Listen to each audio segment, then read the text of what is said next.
Bagi yang buka usaha, ayo bahasa sekarang mungkin wira swasta, ingin kalian jadi majikan sendiri, buka usaha apa, perhatikan budi ini.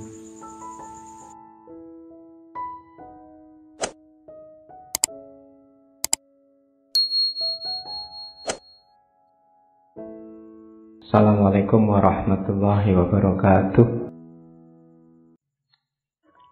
Yang pertama katanya Hamka, ada jalan mudah. Cari guru yang wawasannya luas dan memang mengerti tentang akhlak, tentang cacat-cacat yang tersembunyi. Jadi cari guru yang bisa dipercaya.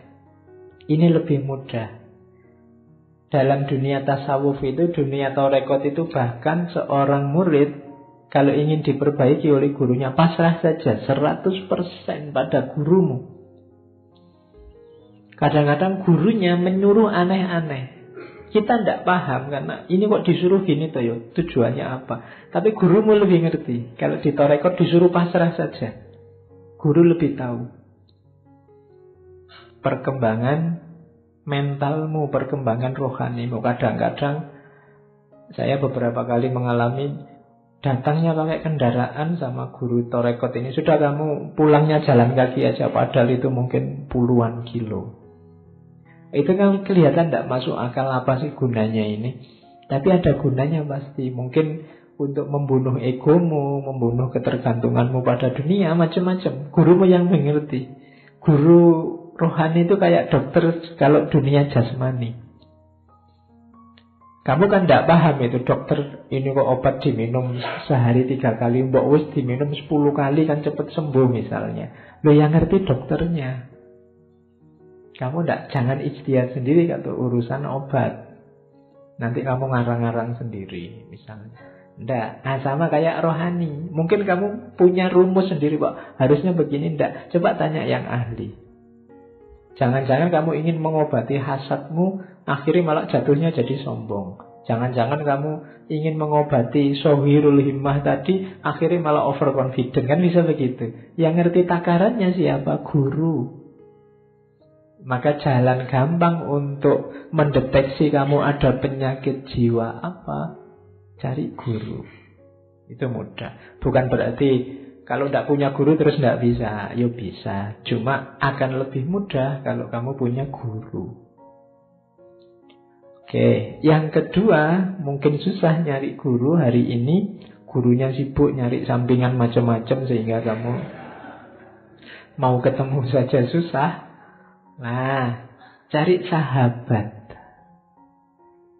Sahabat tapi yang jujur, tapi yang juga wawasannya luas. Kalau sahabatnya yo podo mursale yo podo wae.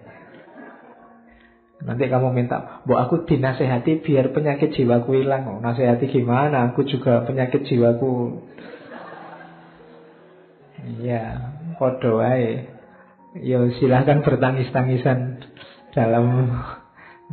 Cari sahabat yang wawasannya luas. Jadi kalau ada teman kok kelihatannya ini lebih mantap, lebih stabil menguasai mentalitas rohaninya, kamu dekati, jadikan sahabat. Siapa tahu membantu perkembangan rohanimu. Misalnya ada teman, aku suka loh temanku ini jujur sekali, dekati dia, belajar kejujuran dari dia, mungkin bisa mengobati penyakit khianatmu. Temanku ini tulus sekali ya, kamu dekati saja jadi teman, mungkin bisa ngasih tips padamu gimana biar kamu tidak hasut. Caranya begitu. Cari sahabat, cari teman yang berpandangan luas sesuai kebutuhanmu. Yaitu kalau kalimatnya Hamka, juga yang beragama, serius sama agamanya. Biasanya lebih mudah dipercaya. Sahabat tidak punya, guru tidak punya. Ada tips lagi. Dengarkan musuhmu. Ini agak unik. Musuh itu biasanya yang bisa cepat menemukan jelekmu di mana. Iya, musuh itu kan selalu nyari jelekmu ada di mana. Berarti gampang. Kalau kamu ingin, saya itu jeleknya di mana, kok tidak tahu, cari musuhmu.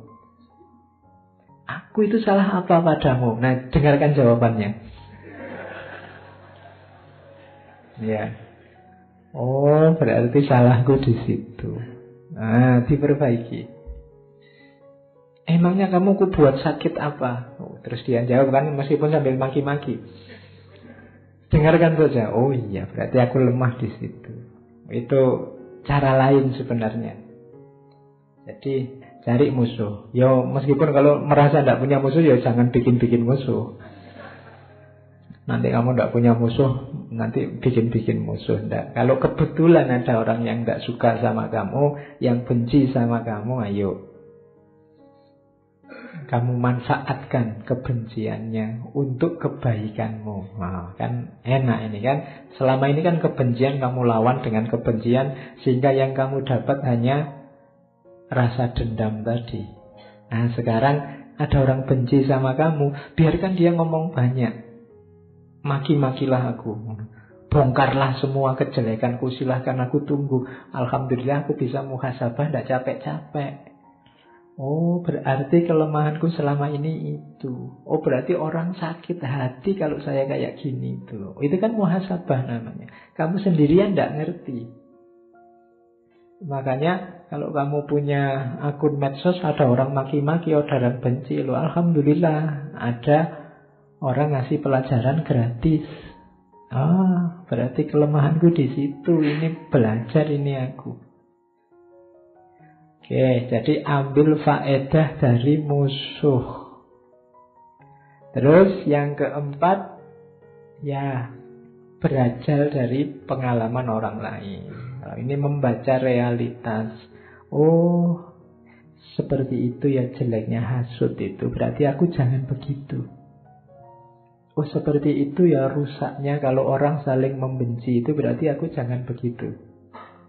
Nah, itu cara mengenali kekurangan diri. Jangan masuk ke lubang yang sama yang sudah dimasuki orang lain dan celaka. Kenapa kita bolak-balik mengulang kesalahan yang sama? Karena kita tidak belajar. Pak, yang dilarang kan kita melakukan kesalahan yang sama. Kalau kesalahan orang kan tidak, sama saja. Jadi kalau meskipun itu orang lain yang celaka, ya kamu jangan ngulang itu. Kan saya belum, Pak. Kan dia yang celakanya, tidak begitu. Kan yang disebut rugi itu kan orang yang mengulang kesalahan yang sama. Ini kan saya baru kesalahan pertama, Pak. Ya tidak begitu. Kalau orang lain salah dan celaka dengan itu, masa kamu juga mau ikut celaka? Jadi belajar. Sangat banyak pelajaran sebenarnya kalau kita membuka mata, buka telinga. Hanya saja mungkin kita tidak peka, atau tadi batin kita agak gelap sehingga tidak bisa membaca lebih jernih pengalaman-pengalamannya orang lain. Jadi ada 4 jalan kalau ingin meningkatkan kualitas hidup kita, mengenali kekurangan kita. Bisa cari guru, bisa cari sahabat, bisa memperhatikan musuh kita, atau yang terakhir perhatikan pengalaman orang lain. Makanya setiap detik hidup kita itu pelajaran demi pelajaran. Tidak ada yang tidak pelajaran. Untuk hidup kita biar lebih baik. Oke. Terus, setelah ini terus di buku Lembaga Budi itu tentang kebaikan-kebaikan budi-budi beberapa profesi. Kalau ini saya tidak harus menjelaskan panjang lebar ya. Kalian pasti sudah familiar dengan penjelasan-penjelasan ini. Bagi yang buka usaha, ayo bahasa sekarang mungkin wira swasta. Ingin kalian jadi majikan sendiri, buka usaha apa, perhatikan budi ini.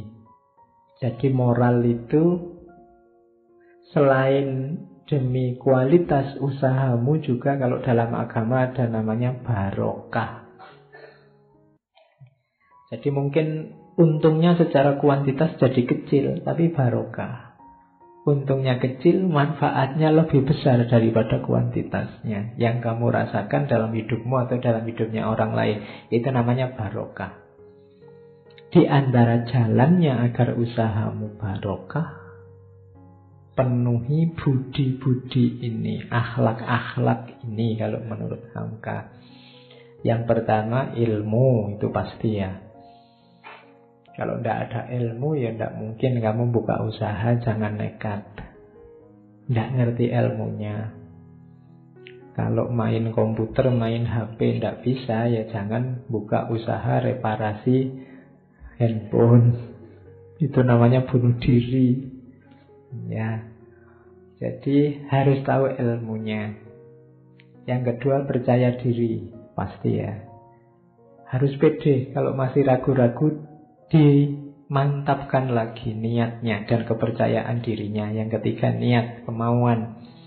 Yang keempat, manajemen waktunya diperbagus. Yang kelima, fokus.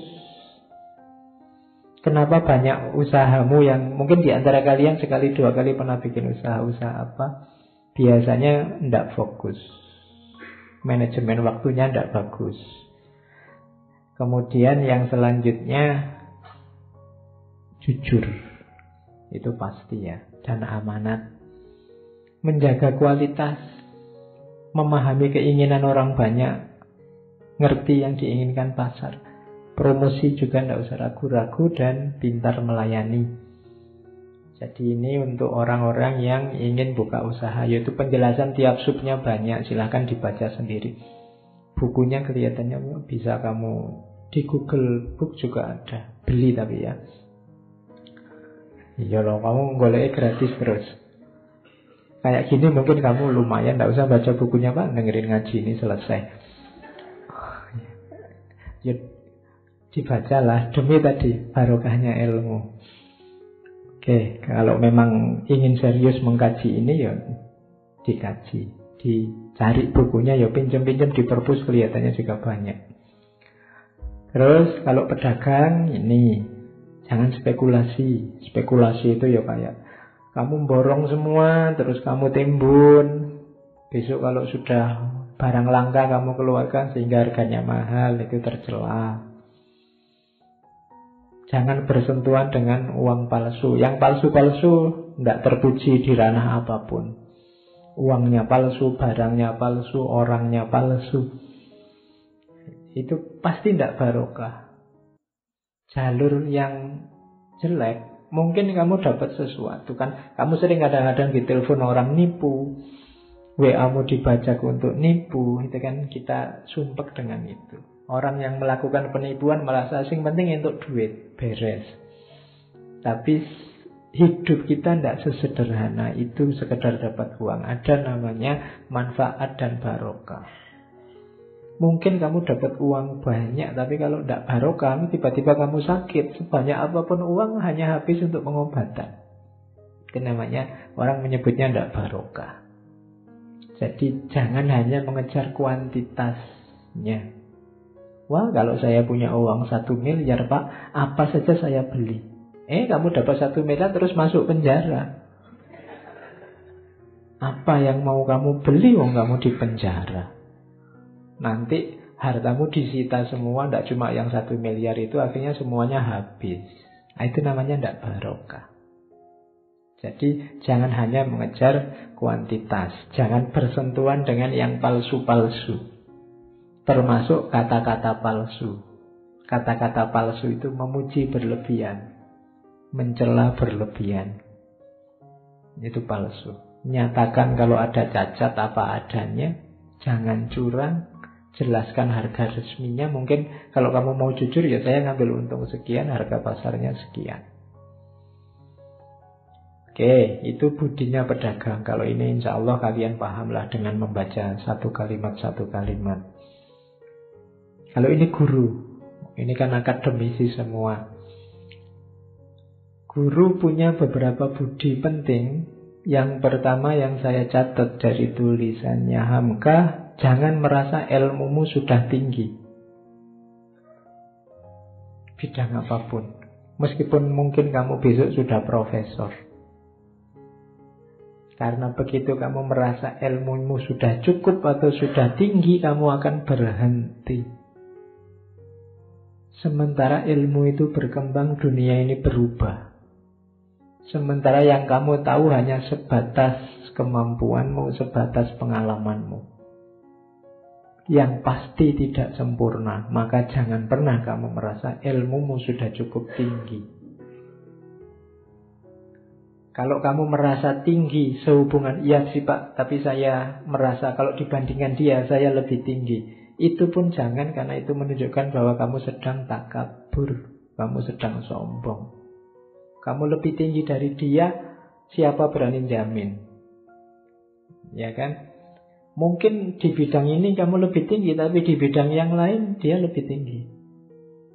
Itu kan kayak cerita dalam sufi antara tukang perahu sama ahli bahasa. Ini di Masnawi juga ada. Jadi kan ahli bahasa ini sudah sombong. Suatu ketika ahli bahasa ini naik perahu, diantar oleh tukang perahu jalan-jalan ke tengah laut. Kemudian ngobrol berdua. Bapak ngerti nggak yang dimaksud kalimat majmu itu apa? Nggak ngerti. Gimana Bapak? Sudah tua gini kalimat majmu aja nggak ngerti. Bapak ngerti nggak yang disebut peribahasa itu apa? Apa saya nggak ngerti? Alah Bapak ini sudah tua, peribahasa aja nggak ngerti. Umurnya dihabiskan untuk apa sepanjang hayat ini?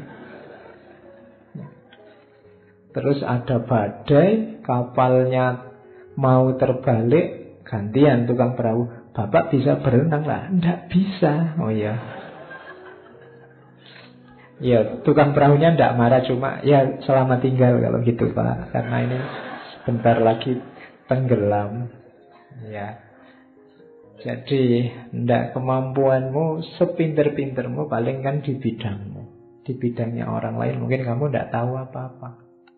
Jangan merasa lebih tinggi dari siapapun.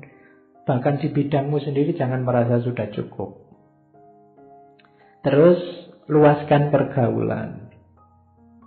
Karena ilmu itu ya butuh dukungan yang lain. Kalau di sekolah, di kampus ya dengan wali, dengan mahasiswa, murid yang lain, dengan guru yang lain, dengan masyarakat harus luas. Terus kalau yang kedua luas, yang ketiga luas. Bisa bergaul dengan siapa saja. Jangan milih-milih, jangan merasa elit. Kalau kamu pulang kampung besok jangan merasa sarjana Terus kalau ngomong orang sak kampung tidak paham belas. Ya. Kamu pakai bahasa tinggi-tinggi, menjelaskan santai-santai, kamu terus tanya, ini hermeneutiknya bagaimana? Ya. Nah, kamu kan sering gitu. Ya wong kampung ya tola-tola hermeneutik panganan opo. Iya, ya kamu dipinterkan, kamu pinter ini kan diberi kesempatan oleh masyarakat. Bahkan mungkin ada anggaran dana-dana masyarakat terlibat untuk subsidinya kampus-kampus. Besok kamu harus memberi manfaat ke mereka. Jangan malah menyusahkan mereka. Kan hari ini banyak orang pinter itu yang isinya cuma menyusahkan. Setiap kali dia ngomong, besok pagi ada masalah muncul. Kan ada yang begitu, ya mbok jangan. Ilmu juga butuh barokah. Barokahnya ilmu itu, ya ilmu jadi solusi dari banyak masalah. Usahakan setiap kali kamu ngomong, besok pagi ada masalah terselesaikan. Itu ilmumu barokah. Jangan sebaliknya, begitu kamu ngomong masalah muncul. Terus kamu diem aja, kalau gitu nggak usah ngomong. Wong ya kamu cuma bikin susah. Oke, terus luas ya, bisa kemana-mana, terus bisa memberi petunjuk, bisa membuka. Kalau ada muridnya, Pak, saya kok buntu ini, tidak bisa mikir, kamu bisa buka pikirannya. Usahakan kamu bisa paling tidak beri semangat. Jangan malah kamu buntu, saya sejak lama itu juga buntu misalnya. Itu nanti muridmu cuma gurune wae buntu yo. Enggak. Ya paling tidak besarkan hatinya. Ayo kita cari bareng-bareng jawabannya. Nah, jadi jadilah inspirator pada murid-muridmu. Jangan menjatuhkan semangat mereka. Dan juga jangan hanya mentransfer ilmu. Tanamkan juga sikap, perilaku, kesadaran, kepercayaan diri pada mereka. Justru ini lebih penting. Kalau untuk nambah ilmu selanjutnya mereka bisa nyari kemana-mana, tapi pembentukan karakter ini perlu. Besok kalau kamu jadi guru, jadi mahasiswa, usahakan bisa masuk semua, tidak cuma ilmunya. Nah, ini budinya seorang guru. Dokter, saya urut dari bukunya Hamka itu ya. Dokter itu pertama-tama harus logikanya logika kewajiban pada sesama, logika pengabdian pada anak Adam seluruhnya. Logika pertama itu. Urusan bayaran, urusan imbalan itu nanti. Itu konsekuensi logis kok. Jangan jadi target. Kalau menurut bukunya Hamka. Jadi kalau target pertama harus menolong. Karena dokter itu citranya adalah penolong, pelindung, bahkan kayak ayah di depan anaknya pada siapapun yang membutuhkan dia. Kalau di sini ada mahasiswa kedokteran, yang pertama memang harus kemanusiaannya. Dia punya tanggung jawab, punya kewajiban pada sesama manusia. Yang terakhir itu penting, memasukkan kegembiraan dan sukacita pada orang sakit. Dokter tidak boleh menakut-nakuti. Waduh Pak, sakit kayak gini nih. Wow, itu pasiennya stres, penyakitnya double nanti. Ya, gembirakan, besarkan hatinya. Kayak kan sekarang banyak tuh yang dokter yang bisa menggembirakan, meskipun yang bikin sumpah juga ada. Ini Bapak kalau 3 hari tidak sembuh, berarti gawat itu Pak, kembali lagi ke sini. Nah, ya. Jadi menakut-nakuti tidak boleh. Masukkan rasa gembira dalam hati pasiennya. Ya, yang dokter nanti ngerti, akan ada kode etiknya. Yang jelas kemanusiaan yang jadi dasarnya. Ya kalau di Indonesia mungkin dokternya baik-baik. Kalau di film India itu banyak yang dokternya nyebeli. Di film tapi tidak tahu aslinya. Mungkin ya enggak ya. Enggak, beda. Oke. Terus. Nah, kalau ini pembela hukum, pengacara. Pembela hukum itu kalau dulu namanya pokrul. Hati-hati, ada yang jelek, ada yang bagus. Yang jelek itu dulu dikasih nama pokrul bambu. Bambu itu bahasa Jawanya pring. Kan banyak orang kayak Sosro Kartono itu memaknai bambu sebagai positif. Tapi kalau ini bambu dengan makna negatif. Pokrul bambu itu orang yang banyak ngomongnya tapi isinya kosong. Kalau kamu bikin kentongan dari bambu itu kan dipukul kan keras itu. Tapi sebenarnya isinya nggak ada apa-apanya. Keras di luar, dalamnya kosong. Lebih banyak nipunya daripada benernya. Ini namanya pokrul bambu. Bener salah nggak penting, yang penting aku ngomong biar menang. Itu disebut pokrul bambu. Dari pokrul bambu ini nanti terkenal istilah debat kusir. Debat kusir itu yang debat yang tidak produktif, yang dicari menang kalah, logikanya tidak runtut, yang penting menang. Orang-orang semacam ini disebut pokrul bambu. Nah, kalau kalian lihat TV nanti banyak. Tidak ada isinya ngomong tok, yang penting menang. Dia sudah puas kalau lawan bicaranya jatuh. Targetnya cuma itu, bukan perbaikan sosial, bukan kemuliaan kemanusiaan. Yang penting musuhnya kalah, mau itu tok. Itu namanya pokrul bambu. Yang baik itu pembela hukum, ya pokrul, tapi pokrul yang bertanggung jawab, berilmu, berpengetahuan, bijaksana, kuat hujahnya. Jadilah pembela hukum yang baik. Kemudian yang diperjuangkan ya hanya kebenaran. Tidak peduli apapun selain keadilan. Mungkin dapat tugas membela yang salah, ya dibela agar yang salah ini seandainya dapat hukuman sesuai dengan kesalahannya. Bukan jadi sasaran balas dendam yang berlebihan. Bukan kok terus yang salah gimana caranya jadi benar. Itu namanya pembela hukum yang baik. Jadi pokrol yang luas pengalaman, pengetahuan, kalau ngomong juga baik dan argumentasinya juga baik. Nah, ada quote dari Hamka, seorang guru mendidik muridnya, walaupun murid itu nakal.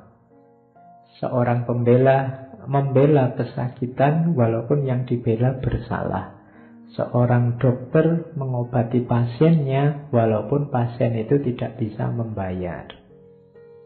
Karena kenakalan murid, kesalahan pesakitan, ketidakmampuan pasien itu tantangan-tantangan bagi guru, bagi pembela, bagi dokter. Bukan sesuatu yang harus dihindari. Kalau dia menghindar murid yang nakal, bukan guru yang sejati. Yang dicari yang baik-baik saja, ya wis apik. Mesti ae hasilnya apik. Yang luar biasa itu yang semula nakal tapi terus jadi bagus. Ini guru yang luar biasa. Pembela juga begitu. Pesakitan yang orang sudah marah mungkin digantung saja, dibakar saja, tapi dia bisa membela dan dihukum sesuai kadar kesalahannya, itu pembela yang bagus. Dokter yang mengobati yang tidak bisa membayar, tidak apa-apa. Yang pertama-tama kemanusiaannya. Urusan bayar nanti kita cari bareng-bareng. Nah, ini dokter yang baik. Kalau versinya Hamka. Pak, kok ya relevan Pak sama hari ini? Itu Hamka kan ngomongnya dulu.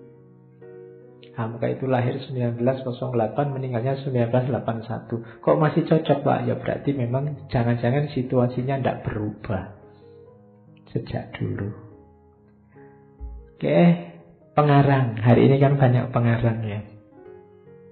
Kalian kan beberapa kan juga nulis-nulis buku. Perhatikan pengarang itu karakter-karakter ini.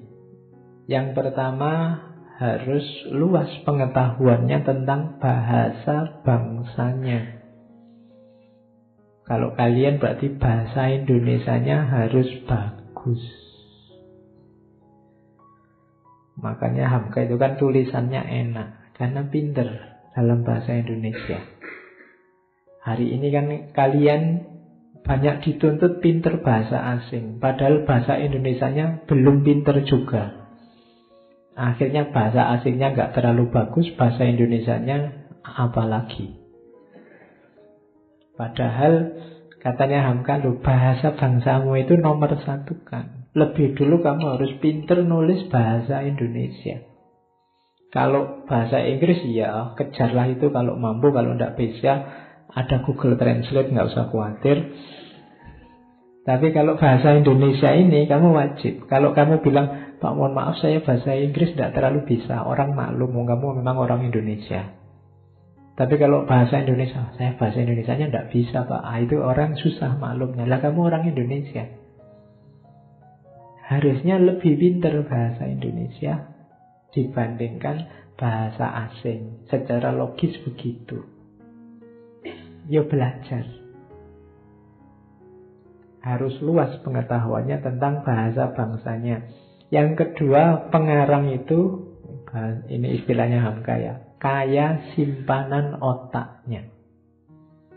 Isi kepalamu harus kaya. Pengarang kok isinya sedikit, tidak pernah baca, itu alamat. Begitu kamu ngadep laptop, bingung dibikin nulis apa terusan. Nah, itu berarti simpenanmu kurang banyak. Kadang-kadang mulai saja kan kamu bingung, ini dimulai gimana ya Pak? Kamu kadang-kadang, saya materinya ada Pak, cuma mulainya itu gimana? Bahasa basinya gimana? Lu yang nyuruh kamu bahasa basi itu siapa? Ya tulis saja yang ada di kepalamu tadi. Nanti tipis Pak. Loh ya, targetnya kan apa yang ada di kepalamu diomongkan, bukan tebal tipisnya. Ya nanti kalau kurang tebal ya gampang, spasinya direnggangkan. Bukan tebal-tebal sendiri, fontnya dibikin 30 apa berapa ya. Nanti kan tebal. Sering mahasiswa kan begitu, kalau disuruh bikin makalah susah Pak bikin tebal. Jadi poinnya kan yang penting kena. bukan tebal tipisnya. Nah, itu nanti tergantung pada simpanan otakmu kaya apa tidak. Lidahnya fasih, itu berarti pinter, punya gaya bahasa, dibaca jadi enak. Kalau ngomong jelas, punya gaya sendiri. Kemudian kayak tadi ya, mahir mengungkapkan kesedihan atau kegembiraannya. Penulis yang bagus itu, yang baca itu ngerti. Ini konotasinya sedih, ini konotasinya senang. Itu bisa. Kadang-kadang kan orang nggak ngerti. Ini harus dibaca sambil semangat. Meskipun tidak ada perintah dalam tanda kurung, baca dengan semangat. Nanti orang bisa langsung paham ini. Kamu jadi bersemangat begitu membaca. Itu pengarang yang bagus. Kayak kamu baca Laila Majnun itu kan kadang membaca pertama kan kamu nangis. Wah iya ya, ini rasanya terharu sekali. Itu pinternya yang nulis, pinternya yang ngarang. Nah, kamu juga harus bisa, kalau memang mendeklarasikan diri jadi pengarang, bisa mengaduk emosi pembacanya. Jangan kok kamu nulis pinginnya sedih, yang baca malah ketawa-ketawa. Ya, nanti kualik itu namanya. Atau jangan-jangan kamu enggak Pak, saya memang spesialis nulis yang kebalik. Kalau saya pingin ngomong yang ketawa-ketawa, yang baca mesti nangis. Kalau saya pingin ngomong, ya enggak apa-apa. Gaya saya memang begitu Pak, mungkin gitu. Oke, terus teguh pendirian. Ini penting karena jangan jadi pengarang pesanan. Dibayar orang untuk nulis hal tertentu untuk kepentingan ideologi tertentu, itu namanya pesanan. Tapi kalau kepentinganmu sendiri, ideologimu sendiri, ya monggo. Atau yang cocok dengan keyakinanmu, ya monggo. Yang jelas teguh pendirian. Sebenarnya niat mulianya pengarang itu meningkatkan kualitas kecerdasan bangsa. Jadi penulis itu gurunya masyarakat. Maka jangan nulis yang tidak ada manfaatnya, tidak ada pentingnya. Nulis yang bermanfaat. Sekiranya masyarakat naik digit kecerdasannya, jangan nulis yang merusak masyarakat. Nah, itu kemuliaan pengarang. Oke, sekarang kita mulai bagian renungan budinya. Di bagian belakang buku Lembaga Budi itu ada 99 renungan tentang akhlak, tentang budi. Cuma saya tidak mungkin bawa 99 ke sini. Saya ambil dengan rumus sakarepku dhewe. Ya, ini kan cuma untuk menarik kalian tadi. Kalau pengen tahu 99 apa saja, ya baca sendiri. Saya bawa ke sini yang menurut saya mood aja untuk saya sampaikan di sini. Yang pertama, ini bukan yang paling awal sebenarnya. Kerap kali orang tua menyesali pemuda dan menuduhnya bekerja terburu-buru dan kurang pikir. Kerap kali orang muda menuduh orang tua lamban bertindak dan terlalu banyak berpikir. Katanya Hamka, alangkah sibuknya dunia kalau pimpinan hanya di tangan yang muda-muda. Dan dunia akan membosankan karena lamban geraknya kalau pemimpinnya hanya yang tua-tua. Gabungan di antara gelora semangat yang muda dan renung pikiran yang tua itulah yang menimbulkan keseimbangan dalam hidup. Ini jangan disambungkan sama pilpres ya.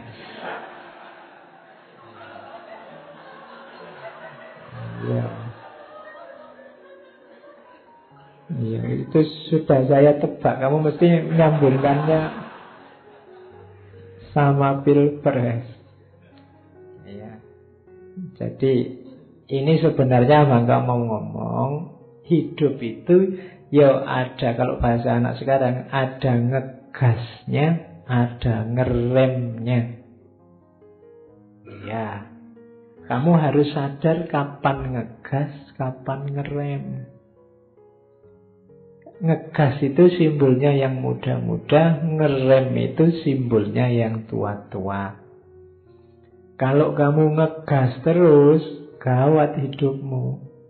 Nanti ada apa-apa kamu ndak ngatasi terus tabrakan.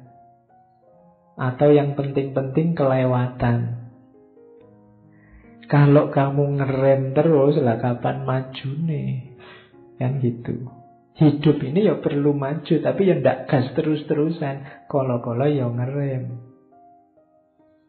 Ngerem itu gunanya apa? Merenung, introspeksi. Apa ya sudah benar yang tak jalanin ini. Oh, masih benar, jalan lagi. Sampai beberapa waktu dicek lagi, direm lagi, dievaluasi lagi. Jangan evaluasi terus, nanti tidak maju-maju. Nanti kamu punya organisasi, kita rapat ya tiap siang. Gawenane rapat, terus kerjane kapan? Nanti keputusan rapat siang ini adalah kita akan rapat lagi Jumat besok. Iya. Keputusan rapat kok untuk rapat lagi gitu. Jadi, ya jangan ngerem terus lah. Kapan kerjanya, kapan jalannya. Ning ya jangan jalan terus. Kita butuh evaluasi, ngecek sudah sesuai jalurnya apa enggak. Jadi hidup ini kamu harus, meskipun kamu masih muda, ya tetap harus ada ngeremnya. Jangan mentang-mentang masih muda ngegas terus. Atau kalau ada yang sudah tua, ya jangan ngerem terus. Karena takut tabrakan saya Pak, tak rem terus. Ya tidak maju-maju, kamu hanya di garasi saja. Tidak keluar rumah itu namanya. Ya keluarlah, majulah, cuma jangan asal maju. Nah, itu nasihat pertama dari renungan budinya Hamka. Jadi hidupmu begitu, makanya umat Islam itu dalam setahun disuruh ngegas, waktu Ramadan ngerem. Jangan digas terus, ayo kita evaluasi. Makanya ngaji ini ya Ramadan libur lah, tidak apa-apa, waktunya ngerem. Kalau digas terus, filsafatan terus, puyeng kamu. Ada ngeremnya. Atau filsafat kok barat terus. Barat itu kan cenderungnya ngegas. Gagasan-gagasannya progresif. Ya ganti sekali-sekali timur. Timur cenderungnya harmoni, cenderungnya agak ngerem. Ya barat ya timur. Jangan timur terus. Alam gaib terus, alam batin terus. Susah nanti kamu hidupnya. Tidak bisa tanding di dunia nyata. Tapi juga jangan barat terus, progres terus. Nanti kamu kering hidupmu. Jadi ini sebenarnya pelajaran keseimbangan, bukan pelajaran pilpres. Ya, kamu kan sudah senang. Wah cocok, jagoku Pak, mesti ngono kamu. Ya, enggak. Oke, kan dua-duanya sudah kombinasi kalau menurut saya. Oke ya, pokoknya enggak usah dibawa ke sana. Terus, nanti kamu potong terus kamu upload di Instagram, capture gambar itu, nanti ngawatiri itu. Terus, renungan kedua. Di setiap zaman, katanya Hamka, ada saja orang yang mengutuki zamannya. Dia tidak puas dengan zamannya itu. Banyak kita dengar orang-orang tua mengutuk zamannya, lalu menghayalkan kembali ke zaman yang telah lampau atau bernostalgia. Setengah orang lagi dari kalangan yang muda-muda mengutuki zamannya pula, lalu menghayalkan zaman depan yang penuh harapan. Pada hakikatnya tidak ada satu zaman pun yang sempurna baik, dan tidak ada satu zaman pun yang sempurna buruk. Tetapi yang terang ialah bahwa jarum zaman tidak dapat disurutkan lagi. Banyak orang yang hidup di masa lalu, ada orang yang hidupnya dalam mimpi masa depan. Kenapa? Dia tidak puas dengan zaman sekarang. Inginnya di masa lalu. Padahal orang masa lalu juga tidak puas dengan zamannya itu. Mungkin besok di masa depan kita juga tidak puas dengan zaman kita yang akan datang. Manusia memang, kalau katanya Quran kan punya tabiat pengeluh. Khuliqa halu'a. Mengeluh, terus dikasih apapun ngeluh. Kenapa? Yang dilihat terlalu sisi jeleknya. Tidak pernah bersyukur. Ingatlah bahwa, katanya Hamka, tidak ada zaman yang sempurna baik atau jelek total, itu tidak ada. Pasti ada baik-baiknya, ada juga jeleknya. Jagomu juga begitu. Tidak ada yang sempurna. Zaman siapapun. Boleh kamu sebut orde lama, orde baru, orde reformasi, presiden siapapun. Tidak ada yang sempurna. Kalau kamu nyari yang sempurna, kamu hanya akan jadi pengeluh. Siapapun nanti yang memimpin, kamu akan mengeluh. Jadi, jadikan yang kurang-kurang itu sebagai tantangan. Kalau tantangan, kamu tidak mengeluh, tapi harus diselesaikan. Dan kamu tidak akan bisa kembali ke masa lalu, sebagaimana kamu tidak akan bisa tiba-tiba ke masa depan. Zaman tidak mungkin surut atau dipercepat. Maka apa? Kuncinya hari ini. Itu Hamka menasihati itu. Jangan gampang mengeluh, nanti kamu stres terus. Syukuri, nikmati yang baik yang hari ini kamu temui, atasi yang kurang yang hari ini kamu temukan juga. Itulah rumusnya orang hidup. Jangan mudah mengeluh, jangan tidak puas selalu. Itu sumbernya kesumpekan hidupmu, sumbernya kita stres terus-terusan, tidak ada akhirnya. Diganti siapapun memimpinnya, kalau watak kita seperti ini, ya tidak selesai-selesai. Terus, renungan ketiga. Jangan tertawa melihat orang jatuh, sebab tidak ada kejahatan yang disengaja. Tetapi bersyukurlah kepada Tuhan karena kita sendiri tidak jatuh.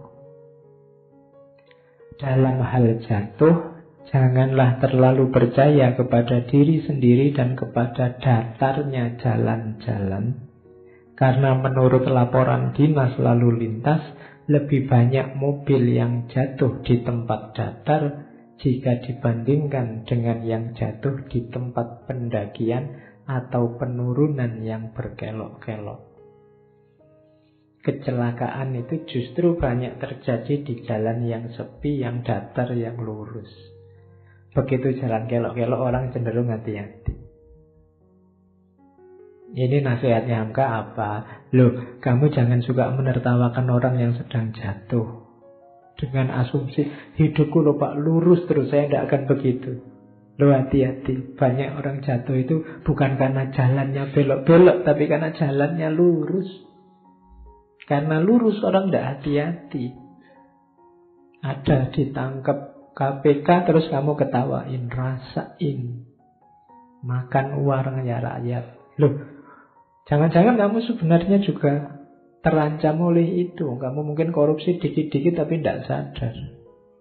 Kamu merasa tidak jatuh tapi sebenarnya kamu jatuh. Atau kalau memang kamu tidak jatuh, kamu menertawakan dia, itu tidak berbudi. Katanya Hamka, yang berbudi apa? Bersyukurlah kamu tidak jatuh seperti dia. Terima kasih ya Allah, aku tidak ditaruh dalam situasi posisi yang memungkinkanku korupsi. Karena aku tidak jamin kalau aku di posisi yang sama tidak melakukan hal yang sama. Nah, itu yang dimaksud jalan tadi. Bersyukurlah pada Allah dan berdoalah semoga kamu selalu ditaruh di posisi yang aman untuk tidak jatuh. Doakan temanmu yang jatuh itu jangan ditertawakan, semoga dia segera sadar dan kembali ke jalan yang lurus. Kan harusnya itu.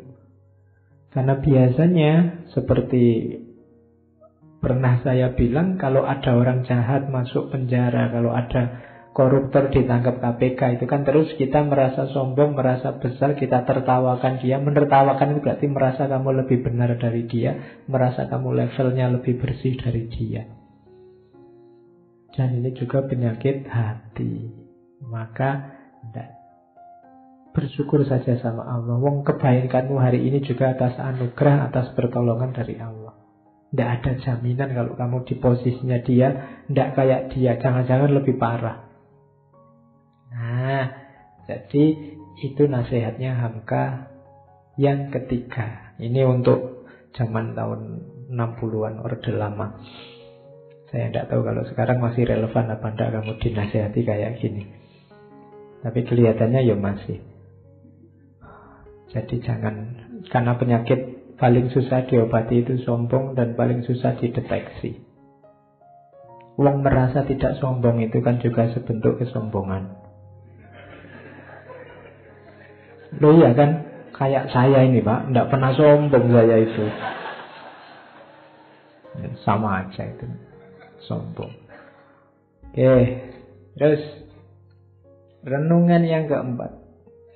Ini penting untuk para guru, para ulama penceramah. Banyak guru agama yang gagal dan mengeluh karena kegagalannya.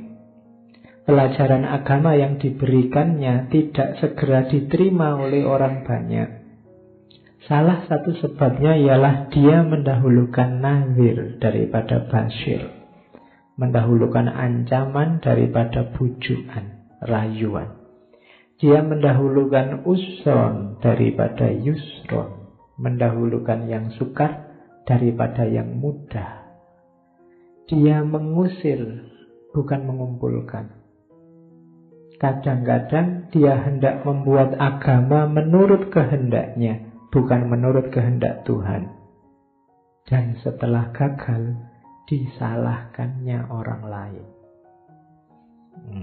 Ini Hamka menyindir kita yang bergerak di dunia agama, yang suka menasehati, mungkin yang suka-suka juga ceramah, yang kemudian mengkritik masyarakatnya. Ini masyarakat gimana? Dikasih tahu kebaikan, dikasih tahu kebenaran kok nggak dijalankan. Sudah dimarah-marahi biar lurus kok nggak lurus-lurus. Sudah diceramai tiap hari kok nggak manut-manut. Katanya Hamka, jangan-jangan metode kita yang salah. Jangan-jangan kita lebih suka mengancam daripada merayu. Dan banyak kan sekarang yang isinya teriak-teriak, marah-marah. Hati-hati nanti kamu disate di neraka. Itu kan ngancam. Iya. Kalau kamu kayak gitu, kamu sudah murtad. Begitu kamu murtad, halal darahmu. Itu ngancam. Orang jadi ngeri. Saya ada pengalaman. Di kampung saya sendiri ada masyarakat yang aslinya rajin ke masjid, terus jadi malas ke masjid. Kenapa? Allah mesti dimarahi, mesti disindir-sindir. Ya kan? Salah bacaan dimarahi, salah apa dikit disindir. Orang jadi malas ke masjid. Ke masjid buat apa? Nanti di sana juga dimarahi. Jadi enggak, kita mungkin salah metode, mengutamakan ancaman daripada basyir. Basyir itu kabar gembira. Tenang aja, Allah Maha Pengampun. Salah dikit-dikit ayo diperbaiki. Nanti yang lama insya Allah diampuni oleh Allah. Itu kan Allah senang. Tidak apa-apa yang kemarin itu kan karena kita tidak tahu. Bagi yang tidak tahu, Allah mengampuni. Sekarang kita perbaiki. Tidak harus galau, tidak apa-apa. Malah kalau sudah dosa, tobat dari nol lagi, kayak di pom bensin. Aman kita. Yang lama-lama sudah hilang. Loh kan itu orang jadi gembira. Daripada tiap hari diancam, disetrika lah, disate lah, beratnya. Atau jangan-jangan kita mendahulukan yang susah-susah.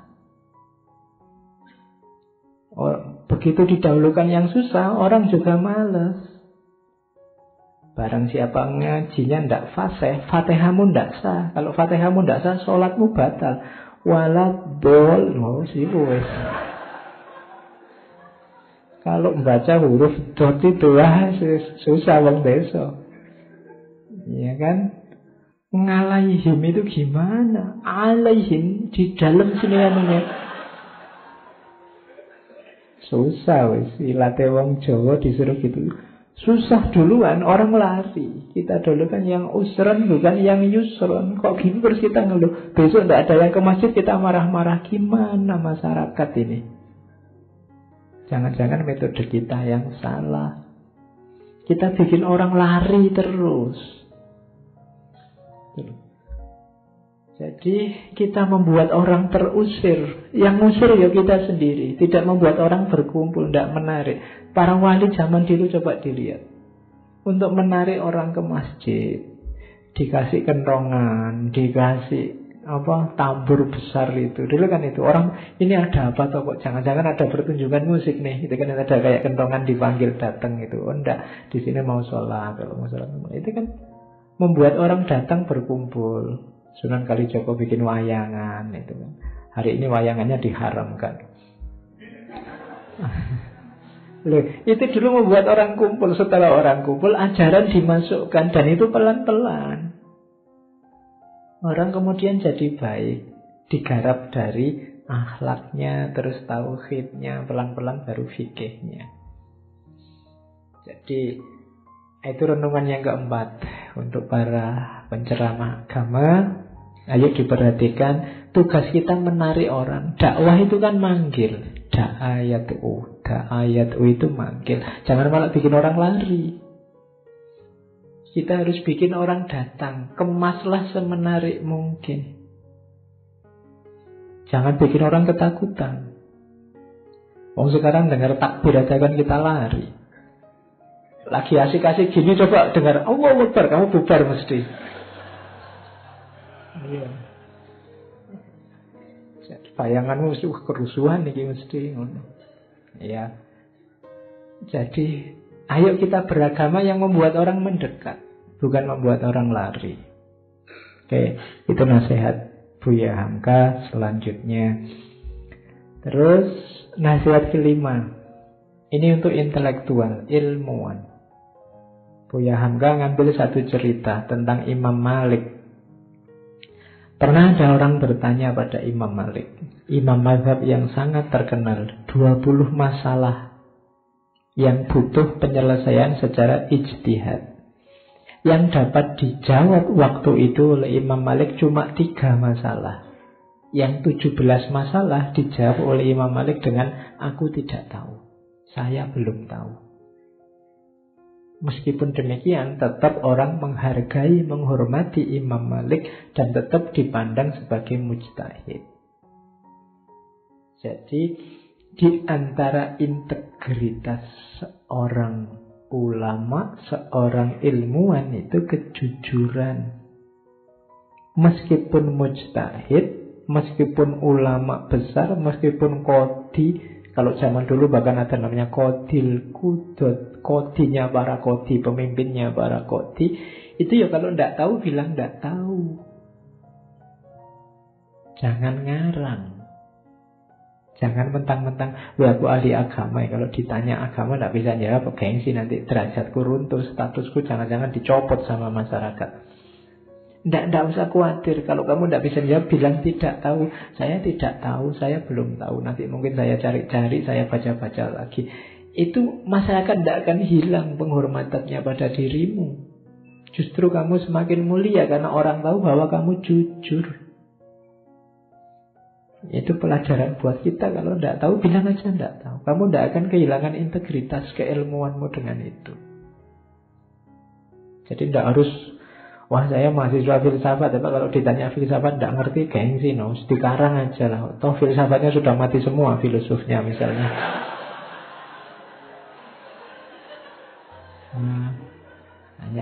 Tidak boleh gitu. Bahkan para ulama zaman dulu itu sangat tawadhu. Ngomong apa saja kan selalu diakhiri wallahu a'lam bishawab. Wallahu a'lam bishawab itu dia mau bilang bahwa Allah yang tahu yang paling benar, dan ini hanya sekedar sejauh yang saya tahu, cuma sekedar ini. Mungkin ada yang lebih benar, bisa saja. Nah, itu pelajaran dari Imam Malik yang dikutip oleh Hamka. Jadi besok kalau kamu jadi ilmuwan, tidak apa-apa, jujurlah kalau tidak tahu. Jangan merasa mungkin nanti di antara kalian ada yang ulama, terus ulama itu kan selalu ditanya apa-apa sama masyarakat, tidak akan menjatuhkan martabatmu kalau kamu bilang saya belum tahu. Jangan memaksa jawab hal-hal yang kamu tidak tahu. Kalau kamu sesat sendirian tidak apa-apa, tapi ketika kamu semacam ini, kamu tidak cuma sesat tapi menyesatkan orang.